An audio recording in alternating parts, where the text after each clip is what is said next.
प्यारे साथियों नमस्कार। आज हम एक ऐसे मुद्दे पर बात करने जा रहे हैं जो दिखने में जितना सीधा लगता है अंदर से उतना ही पेचीदा है। 18 अप्रैल 2026 को देश के प्रधानमंत्री जी लाइव आते हैं और बड़े भावुक मन से कहते हैं, मैं देश की सभी माताओं और बहनों से क्षमा मांगता हूं। नारी शक्ति बंधन अधिनियम में संशोधन नहीं हो पाया और मैं इसके लिए सभी माताओं बहनों उनसे मैं क्षमा प्रार्थी हूँ कि 17 अप्रैल 2026 को संसद में सरकार जो महिला आरक्षण से जुड़ा बिल लेकर के आई थी वो गिर गया। 298 वोट पक्ष में पड़े लेकिन 230 वोट विपक्ष में पड़ गए। बिल पास होने के लिए जो 2/3 बहुमत चाहिए था वो नहीं मिला। प्रधानमंत्री जी ने इसके लिए विपक्ष को कोसा और कहा कि उन्होंने महिलाओं के हक मारे हैं। अब आप सोचेंगे कि सरकार तो बीजेपी की है, उनके पास तो बहुमत है, फिर बिल कैसे गिर गया। साथियों, यह कोई आम बिल नहीं था। संविधान के अनुच्छेद 368 के तहत जब संविधान में बदलाव होता है तो 2/3 2/3 बहुमत चाहिए होता है, यानी सदन में मौजूद हर 100 में से 66 सांसदों की मंजूरी चाहिए। वर्तमान एनडीए सरकार के गठबंधन के पास 50% बहुमत तो है, लेकिन अकेले बीजेपी या सरकार के पास 2/3 का वो जादुई आंकड़ा नहीं है। बिना विपक्ष के समर्थन के वो संविधान नहीं बदल सकते और विपक्ष ने इसी का फायदा उठाया। एक आम इंसान के तौर पर जब हम यह सुनते हैं तो हमें लगता है, अरे विपक्ष तो बहुत बुरा है, सरकार महिलाओं का कितना भला सोच रही है। लेकिन साथियों, राजनीति में जो सामने दिखता है वो पूरा सच नहीं होता। अब यहीं से हमें सवाल पूछने हैं। जब प्रधानमंत्री जी ने महिलाओं से माफी मांगी तो एक बात दिल में चुभी। हम सबको याद है साल 2023 का वो खौफनाक मंजर जब मणिपुर में हमारी माताओं बहनों को निर्वस्त्र करके सड़कों पर घुमाया गया था। जब मणिपुर जल रहा था, देश भर में हाहाकार मचा था, तब महीनों तक संसद के अंदर इस मुद्दे पर खामोशी क्यों छाई रही। सरकार के ही NCRB national crime record bureau का डेटा कहता है कि भारत में हर साल महिलाओं के खिलाफ लाखों अपराध जैसे रेप और घरेलू हिंसा दर्ज होते हैं। तो सवाल यह है कि जब मणिपुर जल रहा था, जब महिलाओं के साथ दुर्व्यवहार होता है, तब तो लाइव आकर यह नहीं कहा जाता कि हम आपको सुरक्षा नहीं दे पाए, हमें माफ़ कर दीजिए। फिर आज यह भावुकता क्यों? अचानक महिला आरक्षण की इतनी याद क्यों आई? और आपको जानकर हैरानी होगी कि 3 साल हो जाने के बाद भी मणिपुर में रंच मात्र भी सुधार नहीं हुआ है। वहाँ अब भी हिंसा हो रही है और हजारों लोग, माताएं और बहनें न्याय के लिए सड़कों पर हैं। क्या मणिपुर भारत का हिस्सा नहीं है? वहाँ की महिलाएं इस बिल और आरक्षण के हकदार नहीं हैं? इस बात पर भी सरकार को विचार करना चाहिए। अब समझते हैं, क्या विपक्ष सच में महिलाओं का दुश्मन है? अगर आप ट्विटर खोलकर देखें तो कांग्रेस के नेता राहुल गांधी हों या समाजवादी पार्टी और डीएमके के नेता, सब एक सुर में सरकार को घेर रहे हैं। विपक्ष का ट्विटर पर जो ट्रेंड चल रहा है वो यह नहीं कह रहा कि महिलाओं का आरक्षण मत दो। विपक्ष कह रहा है कि सरकार महिलाओं के आरक्षण की आड़ में एक बहुत बड़ा खेल कर रही है, जिसे कहते हैं परिसीमन, डिलिमिटेशन। अब यह परिसीमन क्या बला है? इसे बिल्कुल आसान भाषा में एक गांव के उदाहरण से समझिए। मान लीजिए एक पिता के 2 बेटे हैं। पिता ने कहा, जो कम बच्चे पैदा करेगा मैं उसे इनाम दूंगा। पहले बेटे ने समझदारी दिखाई और सिर्फ 2 बच्चे पैदा किए। दूसरे ने बात नहीं मानी और 10 बच्चे पैदा कर लिए। अब जब संपत्ति यानी संसद की सीटों के बंटवारे का वक्त आया तो पिता कह रहा है कि चूंकि दूसरे बेटे के पास 10 बच्चे हैं, इसीलिए जमीन का बड़ा हिस्सा उसे मिलेगा और जिसने बात मानकर जनसंख्या रोकी उसकी जमीन कम कर दी गई। बिल्कुल यही खेल देश में चल रहा है। दक्षिण भारत जैसे तमिलनाडु, केरल, कर्नाटक ने अपनी जनसंख्या कंट्रोल की और उत्तर भारत जैसे यूपी, बिहार, राजस्थान की जनसंख्या तेजी से बढ़ी। सरकार जो नया परिसीमन बिल लाई है उसमें यूपी, बिहार की लोकसभा सीटें बहुत ज़्यादा बढ़ जाएंगी और दक्षिण भारत की घट जाएंगी। विपक्ष का आरोप है कि सरकार 2029 के चुनावों के लिए देश का राजनीतिक नक्शा बदलना चाहती है, इसीलिए उन्होंने महिला आरक्षण को एक ढाल की तरह इस्तेमाल किया कि अगर विपक्ष इसका विरोध करेगा तो हम कहेंगे कि ये लोग महिला विरोधी हैं। अब इस परिसीमन में महिला आरक्षण कैसे काम करेगा और विपक्ष सरकार से 543 सीटों पर ही क्यों लड़ रहा है? अब आपके मन में यह सवाल जरूर उबल रहा होगा कि आखिर यह परिसीमन और आरक्षण एक साथ कैसे जुड़ गए, इन दोनों का आपस में क्या कनेक्शन है। याद है, मैंने अभी आपको एक पिता, उसके 2 बेटों और ज़मीन के बंटवारे का उदाहरण दिया था। बस उसी बंटवारे के सरकारी नाम को राजनीति की भाषा में परिसीमन, डिलिमिटेशन कहते हैं। इसे एक और उदाहरण से समझिए। मान लीजिए आपका एक गांव है। 20 साल पहले उस गांव में 1000 लोग रहते थे। तब गांव को 4 वार्डों हिस्सों में बांटा गया था और 4 सभासद चुने जाते थे। अब 20 साल बाद गांव के एक हिस्से में आबादी बहुत बढ़ गई और दूसरे हिस्से में लोग कम हो गए। तो क्या पुराने 4 वार्डों से काम चलेगा? नहीं। सरकार क्या करेगी, वो पूरे गांव की गिनती, जनगणना करेगी और गांव की जमीन पर नई लकीर खींचेगी ताकि हर वार्ड में बराबर लोग हों। इसी नई लकीर खींचने और सीटें तय करने को परिसीमन कहते हैं। भारत के संविधान के अनुच्छेद 82 के तहत यह काम परिसीमन आयोग करता है। पर इसे लेकर दक्षिण भारत में सबसे ज्यादा विरोध क्यों हो रहा है, अभी वीडियो में इस बारे में आगे समझेंगे। अब आते हैं दूसरे शब्द पर, महिला आरक्षण, वुमेन्स रिजर्वेशन। इसे बहुत ध्यान से समझिए। सबसे पहले तो एक बहुत बड़ी गलतफहमी दूर कर लीजिए। आज 2026 में जो लोग कह रहे हैं कि सरकार महिलाओं के लिए नया कानून लाई है, वो बिल्कुल गलत है। यह नारी शक्ति वंदन कानून असल में साल 2023 में ही पास हो चुका था, पर अभी आपको नया कानून और बिल बोलकर भरमाया जा रहा है, क्योंकि आप सच जानना ही नहीं चाहते। आपको लगता है कि कोई बड़ा नेता या व्यक्ति जो आपको शब्दों के भंवर में फंसा रहा है, वह जो बोल रहा है वही सही है। इस नारी शक्ति वंदन कानून को संसद में 128वें संविधान संशोधन बिल के रूप में पेश किया गया था और पास होने के बाद यह 106वां संविधान संशोधन बन गया था। जब 2023 में यह बिल पेश हुआ था तो विपक्ष ने भी खुलकर समर्थन किया था। तो फिर 2026 में संसद में क्या हुआ जो बिल गिर गया? असल में 2026 में सरकार 2023 के इस कानून के आर्टिकल 334A में लिखे परिसीमन के पेज को लागू करने या उसमें संशोधन करने की कोशिश कर रही थी, जिस पर यह सारा बवाल हुआ। इस आर्टिकल 334A के खतरनाक खेल के बारे में हम वीडियो में आगे बहुत विस्तार से बात करेंगे, लेकिन अभी आरक्षण के इस गणित को समझिए। 2023 का कानून कहता है कि महिलाओं को 33% आरक्षण मिलेगा, यानी हर 3 में से 1 सीट। मान लीजिए परिसीमन के बाद आपके जिले में लोकसभा की कुल 3 सीटें A, B, C तय हो गई, तो चुनाव आयोग इन 3 में से किसी एक सीट, मान लीजिए सीट A पर लाल ठप्पा लगा देगा कि ये महिलाओं के लिए रिजर्व सीट है। अब आपके मन में सवाल आएगा कि क्या बीजेपी, सपा या कांग्रेस अलग अलग सीटों पर महिला उतार सकती हैं? बिल्कुल नहीं। चुनाव आयोग ने जिस सीट A को रिजर्व कर दिया, अब उस सीट पर भारत की हर एक राजनीतिक पार्टी, चाहे वो बीजेपी हो, समाजवादी पार्टी हो या बसपा हो, को कानूनन सिर्फ और सिर्फ एक महिला को ही टिकट देना पड़ेगा। उस सीट A पर कोई भी पुरुष उम्मीदवार पर्चा तक नहीं भर सकता। चुनाव केवल महिलाओं के बीच होगा और जीतेगी भी कोई महिला ही। अब दूसरा सबसे बड़ा सवाल यह है, क्या वह सीट A जिंदगी भर के लिए, आजीवन महिलाओं के लिए फिक्स हो जाएगी? नहीं, इसे कहते हैं रोटेशन सिस्टम। लेकिन साथियों, यह ग्राम पंचायत की तरह हर 5 साल में नहीं बदलेगा।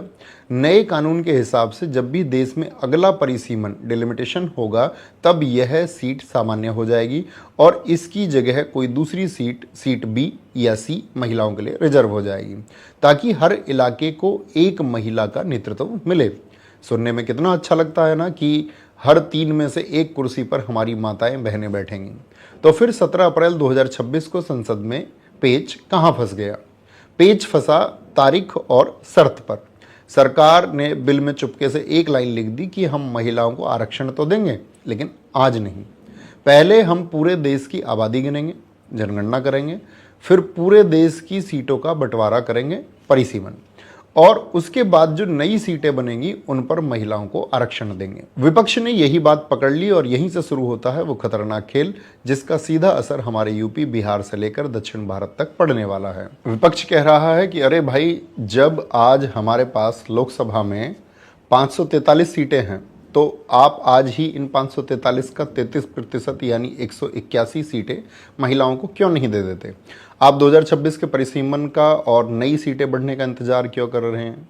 इसके पीछे की राजनीति इतनी गहरी है जो आपको बहुत बारीकी से समझना होगा। सोचिए, अगर आज ही 543 सीटों में से 181 सीटें अचानक महिलाओं के लिए फिक्स कर दी जाएं तो क्या होगा? आज जो 181 बड़े बड़े दिग्गज पुरुष सांसद, चाहे वो सत्ता पक्ष के हों या विपक्ष के, उन कुर्सियों पर बैठे हैं, उनका टिकट रातों रात कट जाएगा, उनकी राजनीति और कुर्सी छिन जाएगी, जिस पर वो सालों से दीमक की तरह चिपक कर बैठे हैं।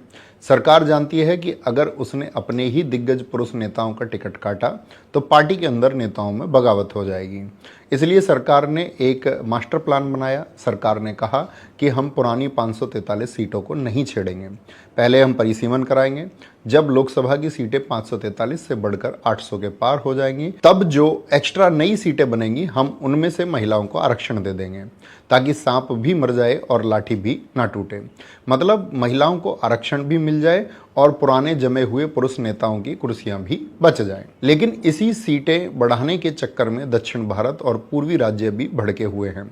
तमिलनाडु और केरल के साथ साथ पश्चिम बंगाल जैसे पूर्वी राज्य भी आज नाराज हैं और विपक्ष लगातार सवाल उठा रहा है। क्यों? क्योंकि दक्षिण भारत की तरह पश्चिम बंगाल जैसे पूर्वी राज्य ने भी जनसंख्या नियंत्रण में बहुत अच्छा काम किया है। आज वहां आबादी बढ़ने की रफ्तार बहुत कम हो चुकी है।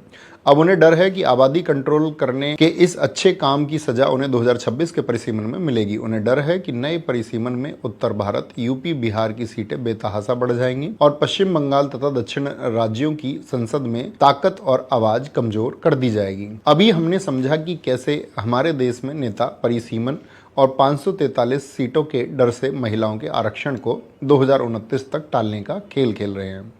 हम दिन रात टीवी पर विश्व गुरु और नारी शक्ति के बड़े बड़े नारे सुनते हैं, लेकिन सच्चाई क्या है? जब हम राजनीति में महिलाओं को हक देने की बात करते हैं तो दुनिया के नक्शे पर हम कहाँ खड़े हैं? एक बहुत छोटे से देश रवांडा के एग्जाम्पल से समझाता हूँ। यह अफ्रीका का एक बेहद गरीब और छोटा सा देश है। 1994 में वहाँ एक भयानक गृह युद्ध हुआ था जिसमें लाखों लोग मारे गए। उस युद्ध में सबसे ज़्यादा पुरुष मारे गए थे। जब देश तबाह हो गया तो वहाँ की महिलाओं ने देश को दोबारा खड़ा करने की जिम्मेदारी उठाई। आज आपको जानकर हैरानी होगी कि रवांडा की संसद में 61% से ज़्यादा महिलाएं हैं। जी हाँ, दुनिया में नंबर 1। हर 100 में से 61 कुर्सियों पर महिलाएं बैठती हैं। वहाँ किसी नेता ने यह नहीं कहा कि पहले परिसीमन करेंगे तब महिलाओं को हक देंगे। उन्होंने बस ठान लिया और कर दिया। अब थोड़ा यूरोप की तरफ चलते हैं। स्वीडन, नॉर्वे, फिनलैंड जैसे नॉर्डिक देशों को देखिए। वहाँ कोई ज़बरदस्ती का सरकारी कानून या आरक्षण नहीं थोपा गया है। वहाँ की राजनीतिक पार्टियों ने खुद से तय किया कि हम आधे टिकट पुरुषों को देंगे और आधे महिलाओं को। आज वहाँ की संसद में लगभग 40 से 46% महिलाएं हैं और इसका नतीजा क्या है? वहाँ शिक्षा, स्वास्थ्य और बच्चों के विकास की नीतियाँ दुनिया में सबसे बेहतरीन हैं। और अब बात अपने प्यारे देश भारत की करते हैं। हम 140 करोड़ की आबादी वाले देश हैं, 5 ट्रिलियन की इकोनॉमी बनने जा रहे हैं। लेकिन क्या आपको पता है कि 2024 में जो हमारी 18वीं लोकसभा बनी उसमें 543 सीटों में से कितनी महिलाएं जीत कर आईं? सिर्फ 74 महिलाएं, यानी मुश्किल से 13 से 14% के आसपास। अगर हम इंटर पार्लियामेंट्री यूनियन IPU की पूरी दुनिया की लिस्ट देखें तो 190 से ज्यादा देशों की लिस्ट में हमारा भारत 140वें नंबर के आसपास धक्के खा रहा है। यहाँ तक कि हमारे पड़ोसी देश नेपाल और बांग्लादेश भी महिलाओं को संसद में भेजने के मामले में हमसे बेहतर स्थिति में रहे हैं। तो सवाल यह है कि भारत इतना पीछे क्यों है? क्या हमारे देश की महिलाएं कमजोर हैं? बिल्कुल नहीं। कल्पना चावला से लेकर गांव में खेत जोतने वाली महिला तक सबने अपनी ताकत साबित की है।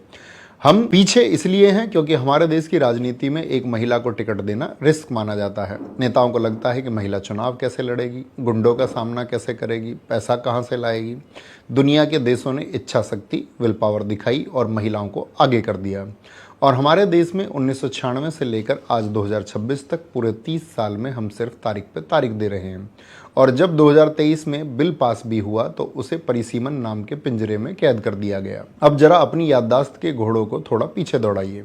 याद है आपको सितंबर 2023, नई संसद बनी थी, विशेष सत्र बुलाया गया था। सरकार ने ढोल नगाड़ों के साथ नारी शक्ति वंदन अधिनियम पास किया था। उस वक्त टीवी एंकर चीख चीख कर कह रहे थे कि देखिए जो काम 30 साल में नहीं हुआ वो इस सरकार ने कर दिखाया। सरकार के मंत्रियों ने संसद से बाहर आकर मिठाइयां बांटी थीं।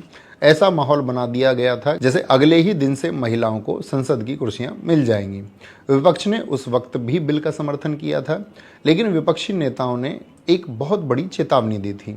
सबने 2023 में एक बात साफ कर दी थी कि हम बिल के साथ हैं, लेकिन इसमें पिछड़े वर्ग, OBC, दलित और अल्पसंख्यक महिलाओं का कोटा कहाँ है और इसे तुरंत लागू क्यों नहीं कर रहे हो? परिसीमन का झुंझुना क्यों पकड़ा रहे हो?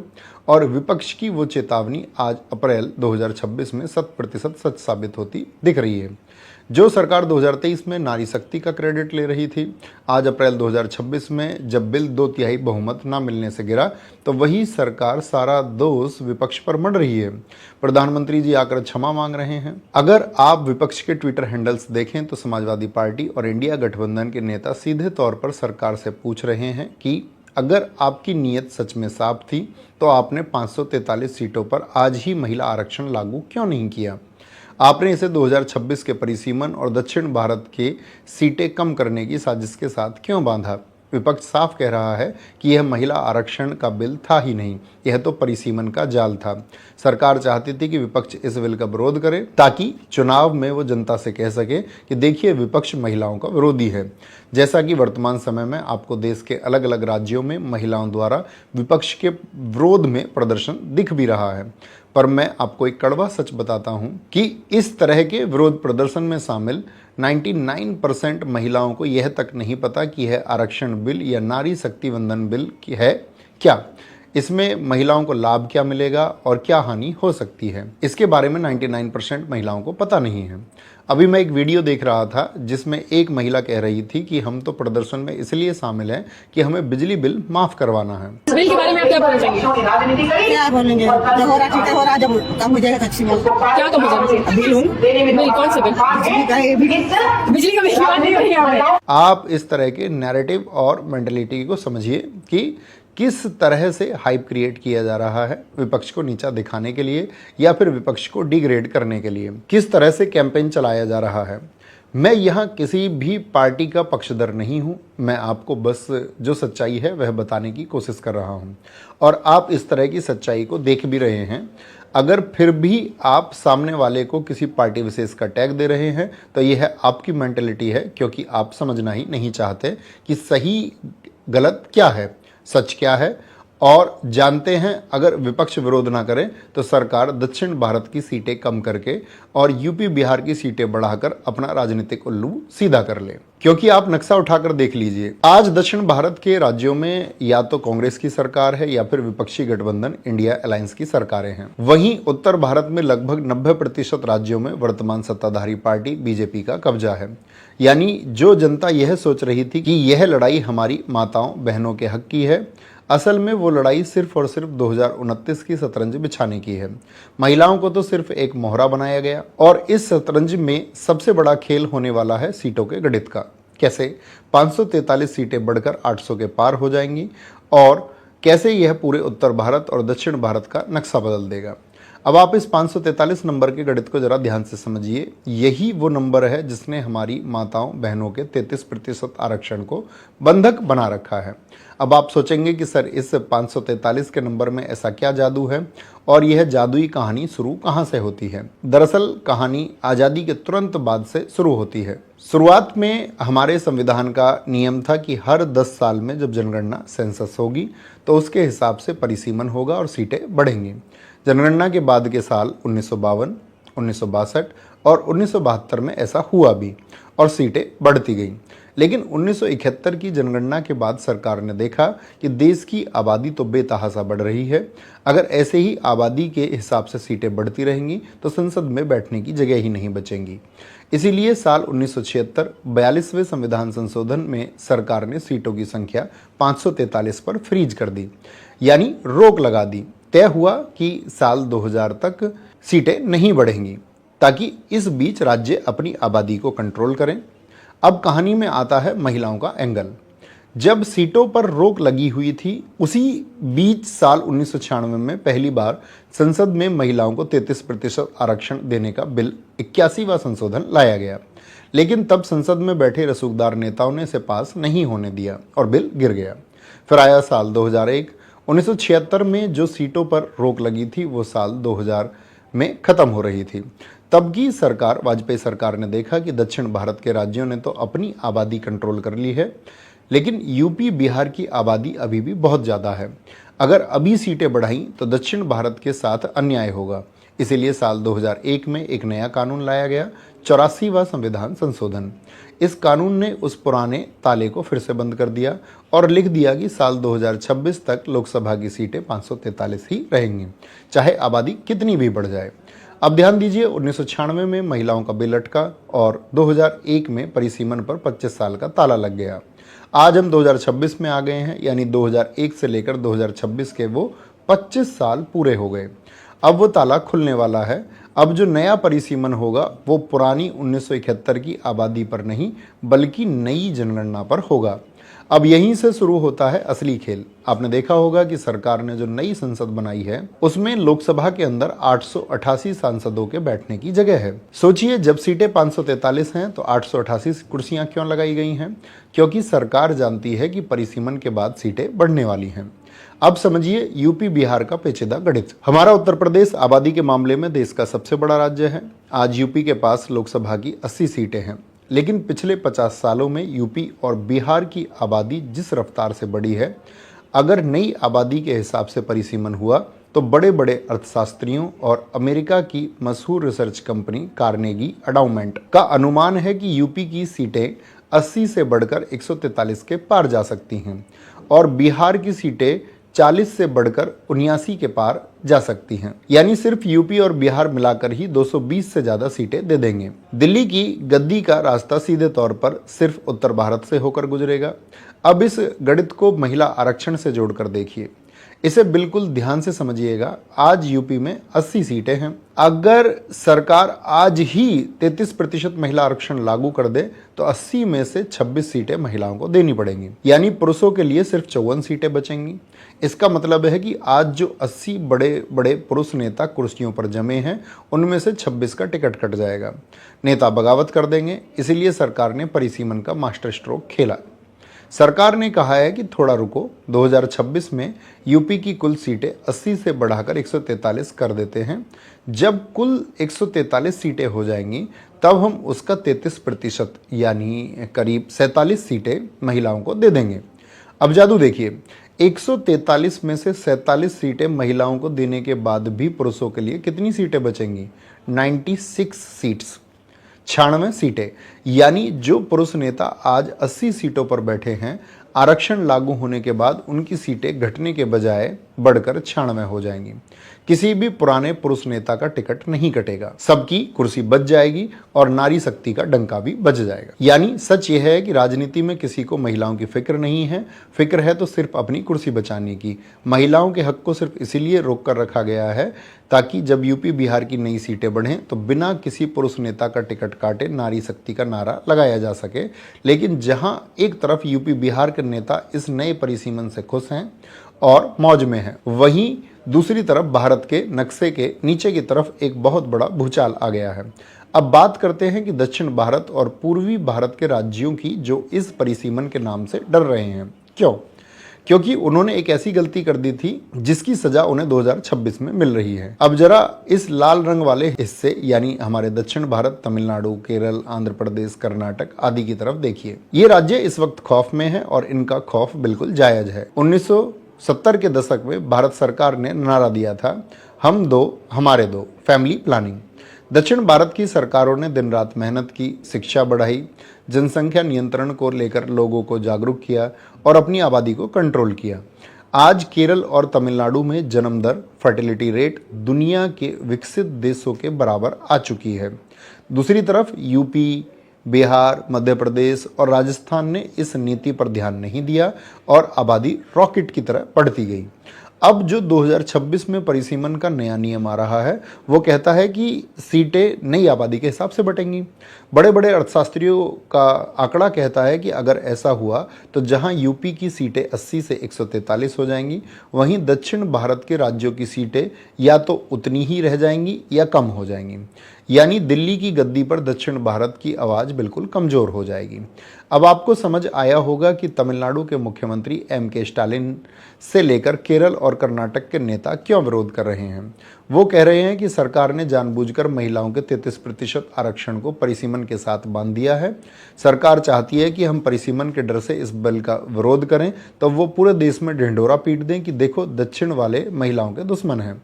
दक्षिण के नेता साफ कह रहे हैं कि महिलाओं को अगर आरक्षण देना ही है तो आज की 543 सीटों पर दो, हमें आबादी रोकने या जनसंख्या न बढ़ाने की सजा मत दो।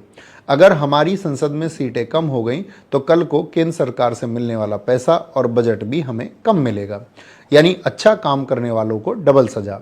अब आप सोचिए, अगर हम परिसीमन के आधार पर सीटों का बंटवारा करेंगे तो हम भारत के अंदर किस तरह का राजनीतिक उग्रवाद को पैदा करेंगे। हम एक तरफ के भारत को खुश करने के लिए दूसरी तरफ के भारत को विद्रोह करने के लिए उकसा रहे हैं ऐसा करके।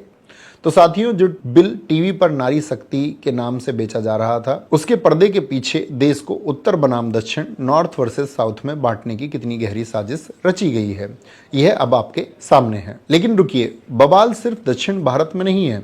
हमारे अपने उत्तर प्रदेश और पूरे देश में एक ऐसा वर्ग है जो इस बिल को बहुत बड़ा धोखा मान रहा है, और वो वर्ग है हमारे दलित, शोषित, आदिवासी और पिछड़े समाज की महिलाएं, जो हमारे देश के गांव देहात, शोषित, अल्पसंख्यक और गरीब वर्ग से आती हैं। आज हमारी लोकसभा में 543 सीटें हैं। अनुच्छेद 330 के तहत लोकसभा में संविधान के नियमों के हिसाब से इन 543 में से 131 सीटें दलित, एससी और आदिवासी एसटी समाज के लिए पहले से फिक्स रिजर्व हैं। सरकार का यह नया महिला आरक्षण बिल कहता है कि इन 131 सीटों का 33% महिलाओं को दिया जाएगा, यानी 131 में से करीब 43 सीटों पर सिर्फ एससी एसटी महिलाएं ही लड़ेंगी। अब आपके मन में एक सवाल आना चाहिए कि जब 131 में से 43 सीटें मिलेंगी तो 2026 के बाद जो परिसीमन होगा और सीटें बढ़कर 800 से ज़्यादा हो जाएंगी तो एससी एसटी महिलाओं को क्या फ़ायदा हुआ। फ़ायदा यह है कि जब परिसीमन में कुल सीटें 543 से बढ़कर 800 के पार हो जाएंगी तो एससी एसटी समाज की 131 सीटें भी आबादी के हिसाब से बढ़कर 190 या 200 के पार हो जाएंगी, और तब उन 200 सीटों का 33% यानी करीब 66 सीटें एससी एसटी महिलाओं को मिलेंगी, यानी उनका हिस्सा बढ़ जाएगा। यहाँ तक तो संविधान ने अपना काम कर दिया और यह बहुत अच्छा कदम है, लेकिन असल धोखा कहाँ हुआ है? असली धोखा हुआ है बाकी बची हुई जनरल सीटों पर। देश के बड़े बड़े समाजशास्त्रियों ने सवाल उठाया है कि एससी एसटी की सीटें तो संविधान में पहले से फिक्स हैं, लेकिन पिछड़े वर्ग, ओबीसी, अल्पसंख्यक, माइनॉरिटीज़, मुस्लिम, सिख, ईसाई और सामान्य वर्ग जनरल ईडब्ल्यूएस की गरीब महिलाओं का क्या? बिल में इनके लिए कोई अलग से कोटा नहीं रखा गया है। इसका सीधा सा मतलब है कि एससी एसटी की सीटों को छोड़कर महिलाओं के लिए जो बाकी जनरल सीटें रिजर्व होंगी उन पर लड़ने के लिए देश की हर महिला आज़ाद होगी। अब आप खुद एक निष्पक्ष इंसान की तरह दिल पर हाथ रखकर सोचिए, आज के समय में चुनाव लड़ने में करोड़ों रुपए लगते हैं।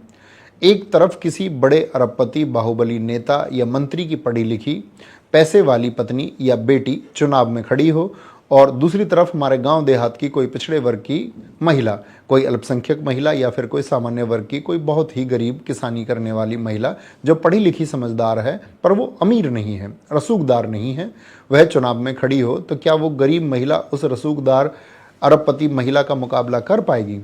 बिल्कुल नहीं। वो गांव की असली महिला तो पर्चा भरने के लिए पैसे भी जुटा नहीं पाएगी और चुनाव से पहले ही हार जाएगी। यही कारण है कि पूरे देश में यह डर पैदा हो गया है कि देश की इन 33% कुर्सियों पर सिर्फ और सिर्फ अमीर और बड़े रसूखदार घरानों की महिलाएं आकर बैठ जाएंगी।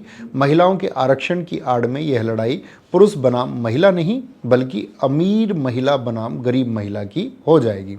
चाहे वो गरीब महिला ओबीसी हो, अल्पसंख्यक हो या जनरल कैटेगरी की हो, वो खेत की मेड़ पर ही खड़ी रह जाएगी। और सत्ता से कमजोर को बाहर रखने का यह खेल आज का नहीं है, यह लड़ाई दशकों पुरानी है। हमारे महान समाज सुधारकों ने बहुत पहले ही भाप लिया था कि जब तक सत्ता में आखिरी पायदान के व्यक्ति की हिस्सेदारी नहीं होगी तब तक सच्चा लोकतंत्र नहीं आएगा। आज जो नेता अपनी कुर्सी बचाने के लिए परिसीमन और तारीखों का खेल खेल रहे हैं, उनके लिए इन महान विभूतियों का इतिहास बहुत बड़ा तमाचा है।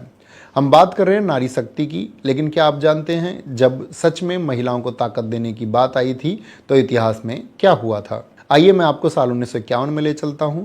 देश आज़ाद हो चुका था। Doctor B R. अम्बेडकर देश के पहले कानून मंत्री थे। वो संसद में एक बिल लेकर आए जिसका नाम था हिंदू कोड बिल। इस बिल में पहली बार महिलाओं को पिता की संपत्ति में बराबरी का हक और तलाक का अधिकार दिया जा रहा था, लेकिन उस वक्त की संसद में बैठे बड़े बड़े रसूखदार पुरुष नेताओं ने इस बिल का पुरजोर विरोध किया।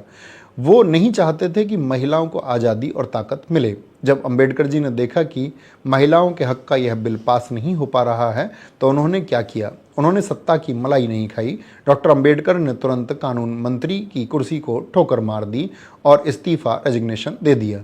उन्होंने कहा था कि मैं किसी भी समाज की तरक्की इस बात से नापता हूं कि वहां की महिलाओं ने कितनी तरक्की की है। सोचिए, एक तरफ वो बाबा साहब थे जिन्होंने महिलाओं के हक के लिए अपनी सबसे बड़ी कुर्सी छोड़ दी, और एक तरफ आज 2026 के नेता हैं जो अपनी कुर्सियां बचाने के लिए महिलाओं के 33% आरक्षण को परिसीमन के पिंजरे में कैद करके बैठे हैं। कितना बड़ा फर्क है। अब जरा माता सावित्रीबाई फूले को याद कीजिए। 1848 में जब उन्होंने लड़कियों के लिए पहला स्कूल खोला तो समाज के ठेकेदारों ने उन पर कीचड़ और पत्थर फेंके। क्यों? क्योंकि ताकतवर लोग जानते थे कि अगर एक गरीब या शोषित घर की महिला पढ़ लिख गई और सत्ता तक पहुंच गई तो वो उन नीतियों को बदल देगी जो सिर्फ अमीरों के लिए बनती हैं। और यह बात सिर्फ इतिहास नहीं है। आज दुनिया की जानी मानी नोबेल पुरस्कार विजेता अर्थशास्त्री एस्थर डुफ्लो की भारत पर की गई रिसर्च बिल्कुल यही साबित करती है। एस्थर डुफ्लो ने भारत की ग्राम पंचायतों पर सालों रिसर्च की और बताया कि जब कोई असली जमीनी महिला ग्राम प्रधान बनती है, रसूखदार प्रधानपति की पत्नी नहीं बल्कि एक आम महिला, तो वो गांव के बजट को बदल देती है। पुरुष प्रधान अक्सर उस बजट को सड़क बनवाने में लगाते हैं जहां ठेकेदारी और कमीशन का खेल होता है, लेकिन एक महिला प्रधान उस पैसे को पीने के पानी, हैंडपंप, स्कूलों और अस्पतालों पर खर्च करती है। यानी बड़े समाजशास्त्रियों और अर्थशास्त्रियों का यह साफ मानना है कि अगर गांव देहात की गरीब, पिछड़ी, ओबीसी, दलित और अल्पसंख्यक महिलाएं दिल्ली की संसद तक पहुंच गईं तो देश का बजट पूंजीपतियों के बजाय शिक्षा, स्वास्थ्य, बच्चों के भविष्य की तरफ मुड़ जाएगा। और शायद यही वो असली डर है जिसके कारण आज तक इन महिलाओं को संसद के दरवाजे के बाहर रखा गया है। लेकिन साथियों, भले ही नेता कितना भी खेल खेल ले, हमारे देश का संविधान हर किसी से ऊपर है। इस नए नारी शक्ति वंदन बिल के तहत संविधान में कुछ नए कानून और आर्टिकल जोड़े गए हैं जिन्हें आपको एक जागरूक नागरिक के तौर पर पता होना चाहिए। सितंबर 2023 में संसद में जो नारी शक्ति वंदन बिल पास हुआ वो संविधान में जुड़ने वाला 106वां संशोधन 106 अमेंडमेंट था। इस संशोधन ने संविधान में कुछ नए आर्टिकल्स जोड़ दिए। मान लीजिए यह एक नया नियम आया, आर्टिकल 330A। इसने कहा कि लोकसभा में महिलाओं को 33% आरक्षण मिलेगा। फिर आया आर्टिकल 332A।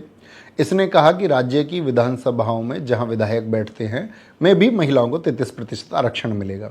सुनने में कितना अच्छा लगता है ना?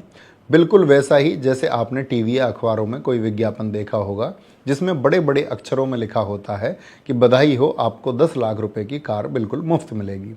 लेकिन अगर आप ध्यान से देखें तो उस विज्ञापन के बिल्कुल नीचे कोने में एक छोटा सा स्टार बना होता है जिसे कोई नहीं पढ़ता। उस स्टार का मतलब होता है शर्तें लागू, टर्म्स एंड कंडीशंस अप्लाई।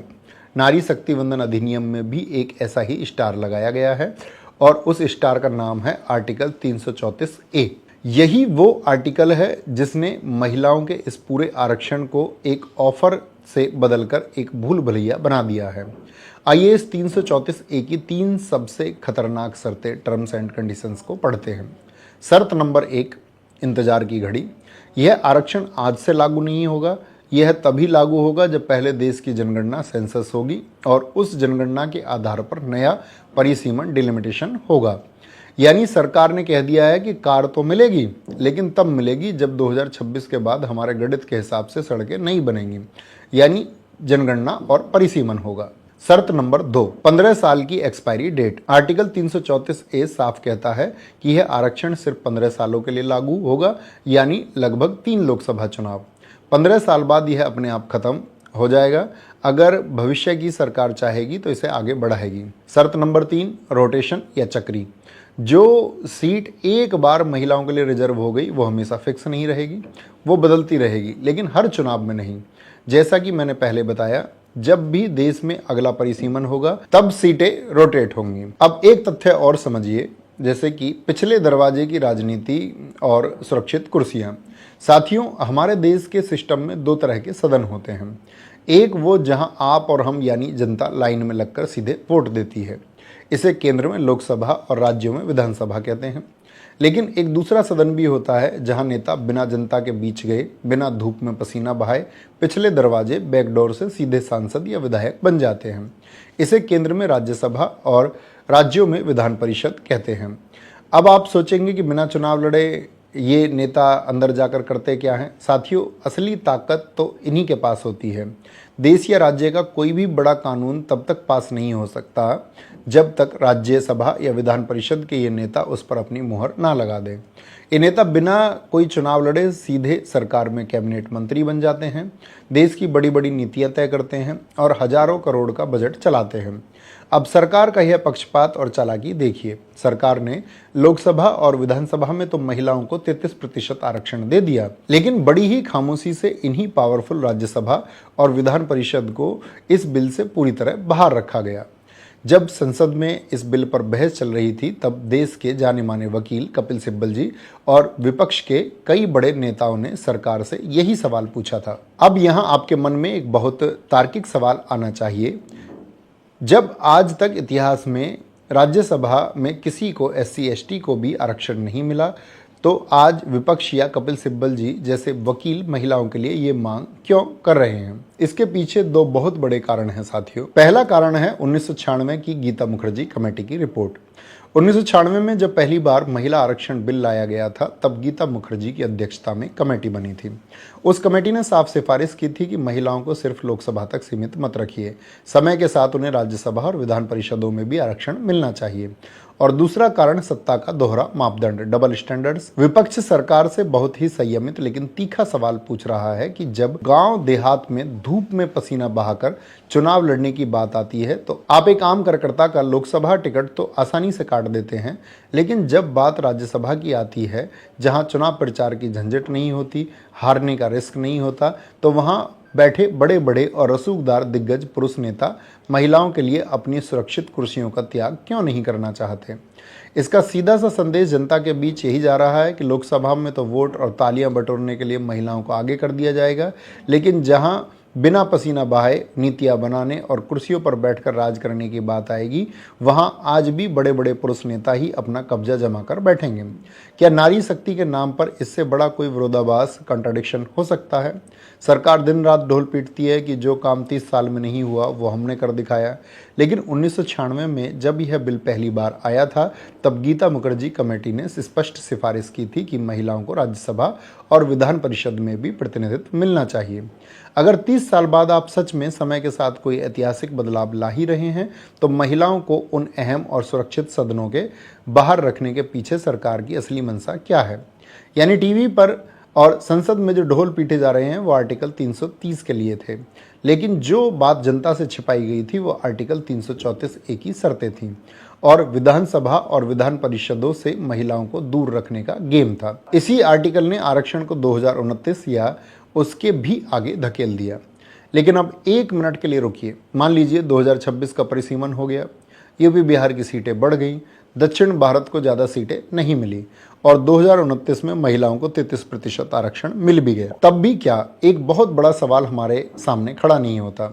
जरा अपने अपने गांवों और वार्डों की तरफ झांक कर देखिए। क्या संविधान का कानून बन जाने के बाद एक गांव की गरीब महिला सच में कुर्सी पर बैठकर राज करेगी, या फिर उस कुर्सी के पीछे एक बहुत पुरानी और खतरनाक बीमारी अपना सिर उठाएगी, जिसे हमारे समाज में कहते हैं प्रधानपति सिंड्रोम? इसे समझने के लिए हमें किसी बाहरी भरकम एग्जाम्पल की नहीं, बल्कि अपने ही गांव की हकीकत देखने की ज़रूरत है। आप में से बहुत से लोगों ने पंचायत नाम की बहुत ही मशहूर वेब सीरीज़ देखी होगी। उसमें क्या होता है, गांव की प्रधान होती है मंजू देवी, लेकिन प्रधानी कौन चलाता है? उनके पति यानी प्रधान जी ब्रजभूषण दुबे। मंजू देवी सिर्फ घर में लौकी छीलती है, चूल्हा चौका करती है, कागजों पर अंगूठा या दस्तखत करती है। साथियों, यह सिर्फ एक वेब सीरीज की कहानी नहीं है, यह हमारे देश की सबसे कड़वी सच्चाई है, जिसे समाजशास्त्र की भाषा में प्रधानपति सिंड्रोम कहा जाता है। साल 1992-93 में हमारे संविधान में 73वां संशोधन हुआ था, जिसके तहत गांव की पंचायतों में महिलाओं को 33% आरक्षण दिया गया था। कुछ राज्यों में तो यह 50% है। नियम यह था कि महिला प्रधान बनेगी तो गांव का विकास होगा, लेकिन हमारे देश के चालाक और रसूखदार पुरुष प्रधान समाज ने इसका क्या तोड़ निकाला? उस गांव की सीट महिला के लिए रिजर्व फिक्स हो जाती है, तो गांव का बाहुबली या पुराना नेता अपनी पत्नी, बहू या बेटी को चुनाव में खड़ा कर देता है। पोस्टर पर फोटो महिला की होती है, लेकिन उसके पीछे बड़े अक्षरों में लिखा होता है, फला फला नेताजी की पत्नी को वोट दें। चुनाव जीतने के बाद में वापस महिला चौके चूल्हे पर चली जाती है और ग्राम पंचायत की मीटिंग से लेकर ब्लॉक के सारे टेंडर तक सब कुछ उसका पति या ससुर पास करता है। महिला सिर्फ एक रबर स्टैंप बनकर रह जाती है। अब आप सोचिए, जब गांव की छोटी सी पंचायत में बाहुबली अपनी कुर्सी नहीं छोड़ पा रहा है, तो क्या दिल्ली की संसद और लखनऊ की विधानसभा में वो अपनी कुर्सी आसानी से छोड़ देगा? जमीनी विश्लेषकों का सबसे बड़ा डर यही है कि 33% आरक्षण लागू होने के बाद जो बाहुबली नेता, माफिया या अरबपति सांसद हैं, वो अपनी पत्नियों को डमी उम्मीदवार बनाकर संसद में बिठा देंगे और हम देश में एक नया शब्द सुनेंगे, सांसद पति और विधायक पति। और वो अमीर महिला सांसद सिर्फ घर से साइन करके फाइलें भेज दिया करेंगी। तो इसका मतलब यह है कि महिलाओं को आरक्षण देना ही गलत है? बिल्कुल नहीं। समाजशास्त्रियों, सोशियोलॉजिस्ट का मानना है कि बदलाव रातों रात नहीं आता। जब एक महिला पहली बार प्रधान बनती है तो शायद वो रबड़ स्टाम्प होती है, लेकिन जब वो 5 साल तक कागजों पर साइन करती है, ब्लॉक में अधिकारियों से मिलती है, तो दूसरी या तीसरी बार में वो अपने पति से पूछने लगती है कि सुनिए, इस फाइल में क्या लिखा है, मैं बिना पढ़े साइन नहीं करूंगी। धीरे धीरे ही सही आवाज़ बाहर आती है। इसलिए आरक्षण तो मिलना ही चाहिए, लेकिन अगर सच में सांसद पति वाले इस धोखे को रोकना है तो आरक्षण के साथ कोटे के अंदर कोटा, पिछड़े वर्ग और गरीब महिलाओं की हिस्सेदारी देना बहुत जरूरी है, ताकि चुनाव सिर्फ अमीर घरानों की डिक्टेशन पर ना चले, बल्कि गांव की वो असली महिला चुनकर आए जिसके पास अपना खुद का संघर्ष हो। तो साथियों, परिसीमन के धोखे और प्रधानपति वाले डर को हमने समझा, जो जमीनी हकीकत है। इन सब बातों को सुनकर शायद किसी को लगे कि क्या ये महिला आरक्षण बिल बेकार है? बिल्कुल नहीं, 100% नहीं। अगर इसकी कमियों जैसे कोटे के अंदर कोटा को ठीक कर दिया जाए और जमीन से जुड़ी असली महिलाओं को संसद भेजा जाए तो यह बिल हमारे देश की तकदीर बदल सकता है। कैसे? जरा सोचिए, जब आपके घर में पिता के हाथ में महीनों की पगार आती है तो उनका ध्यान कहाँ होता है? शायद घर की मरम्मत, कोई नई गाड़ी लेने पर या बाहर के किसी काम पर। लेकिन जब वही पैसा घर की माँ के हाथ में जाता है तो वो सबसे पहले क्या सोचती है? वो सोचती है कि बच्चों की स्कूल की फीस भरनी है, घर में राशन पूरा है या नहीं, अगर कोई बीमार है तो उसकी दवाई लानी है। और हमारी संसद, पार्लियामेंट भी पूरे देश का एक बड़ा सा घर ही है। और जब उस संसद में 543 में से 181 कुर्सियों पर माएँ और बहनें बैठेंगी तो देश का बजट भी उसी तरह बदलेगा। और ऐसी बातें मैं अपनी तरफ से नहीं कह रहा हूँ, यूनाइटेड नेशंस, यूएन वुमेन और वर्ल्ड बैंक के सालों का पक्का डेटा है। दुनिया भर की रिसर्च यह साबित कर चुकी है कि एक पुरुष नेता का ध्यान अक्सर फिजिकल इंफ्रास्ट्रक्चर यानी बड़ी बड़ी सड़कें, पुल और बिल्डिंग बनाने पर होता है, क्योंकि सड़कें और पुलों में बड़े बड़े टेंडर निकलते हैं, ठेकेदारी होती है। लेकिन जब एक महिला नेता बनती है तो उसका ध्यान ह्यूमन इंफ्रास्ट्रक्चर यानी इंसानों पर होता है। एक महिला सांसद सड़कों से ज़्यादा इस बात पर लड़ती है कि गांव के अस्पताल में डिलीवरी के वक्त महिलाओं को सही इलाज मिल रहा है या नहीं, सरकारी स्कूलों में बच्चियों के लिए अलग से साफ टॉयलेट है या नहीं है, क्योंकि टॉयलेट ना होने की वजह से लाखों बच्चियां स्कूल छोड़ देती हैं। गाँव में पीने का साफ पानी, हैंडपंप, वाटर सप्लाई है या नहीं, क्योंकि पानी भरने के लिए मीलों दूर महिलाओं को ही जाना पड़ता है, पुरुषों को नहीं। शराबबंदी और घरेलू हिंसा, डोमेस्टिक वायलेंस के खिलाफ सख्त कानून बने। कल्पना कीजिए, जब संसद में 1/3 महिलाएं खड़े होकर एक सुर में बच्चों की शिक्षा, कुपोषण और महिलाओं की सुरक्षा के लिए बजट मांगेंगी तो किसी भी सरकार की हिम्मत नहीं होगी कि वो उनकी बात को अनसुना कर दे।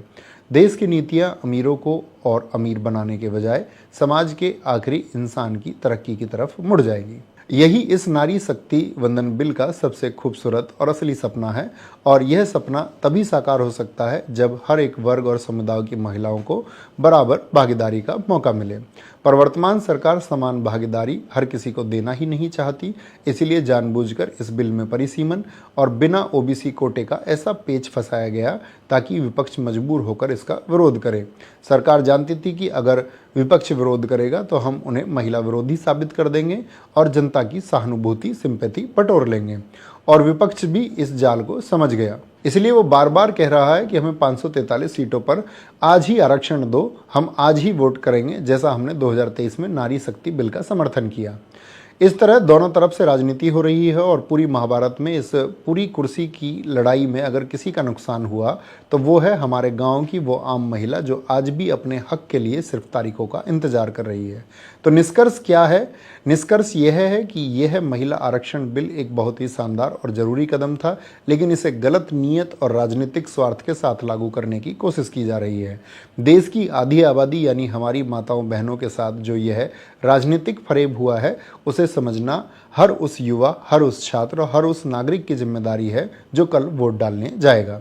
एक बात हमेशा याद रख लेना, बाबा साहब डॉक्टर B.R. अम्बेडकर ने कहा था कि राजनीतिक सत्ता वो चाबी है जिससे तरक्की के सारे दरवाजे खुलते हैं, लेकिन अगर वो चाबी किसी बाहुबली या अरबपति के हाथ में ही रही तो वो हमारे देश की गरीब महिला जो आज भी अपने खेत की मेंढ पर खड़ी है तो वहीं खड़ी रह जाएगी। बदलाव तब नहीं आता जब दिल्ली के AC कमरों में बैठकर कोई कानून पास होता है। बदलाव तब आता है जब इस विविधताओं से भरे देश में उत्तर से लेकर दक्षिण, पूर्व से लेकर पश्चिम तक का आम मतदाता, वो आम छात्र और वो आम महिला उस कानून के पीछे छिपे धोखे को समझ जाती है। अगर आपको यह विश्लेषण पसंद आया हो तो इसे अपने घर की हर उस महिला तक पहुंचाएं जिसे टीवी की बहसों ने भ्रम में डाल रखा है। इसे हर एक उस छात्र तक पहुंचाइए जो कल इस देश का भविष्य तय करेगा। हर उस नागरिक तक पहुंचाइए जिसे भरमाया जा रहा है। आपसे फिर मुलाकात होगी एक नए मुद्दे और उसकी ज़मीनी हकीकत के साथ। तब तक के लिए जागरूक रहिए, पढ़ते रहिए और सवाल पूछते रहिए। जय हिंद, जय भारत, जय मां सरस्वती।